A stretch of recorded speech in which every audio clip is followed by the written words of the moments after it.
What business advice would you give to dentists? I know that's a broad question, but what's the most important business advice you could give to dentists?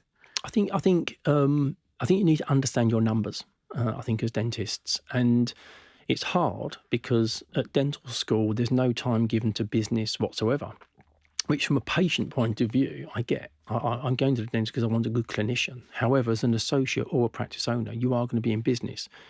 So I think understanding the numbers in your business are so important. What the flows into the practice are. And this isn't just knowing what your turnover is, what's that made up of, what sort of treatments are being delivered, understanding what your core costs are, because you take one from the other and you've got your net profit.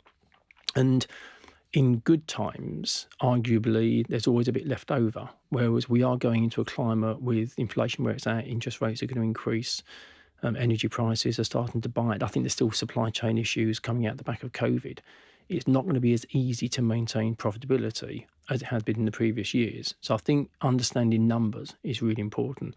But also I'd suggest that dentists should think about CPD in two ways. So there's the obvious CPD, which is going on clinical courses, which dentists love to do. But I think dentists should have a separate budget for non-clinical CPD. And they should be looking at communication skills, interpersonal skills, leadership, management. They should be looking at building their skills, because in the short term, you can go on a clinical course. You could go on a clinical course on a Saturday, treat patients on the Monday and get your return on investment of that course.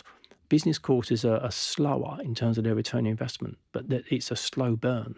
If you learn a business skill, which means you're going to be a better communicator with your team and you can better articulate your strategy, that's going to be a useful skill to have for the next 10, 15, 20 years. So I'd encourage people to think about their development as clinical and non-clinical and allocate their budget accordingly, because the easy thing to do is always to gravitate towards clinical because you're scientists, you're trained technicians. Yeah, absolutely. That makes a lot of sense to me.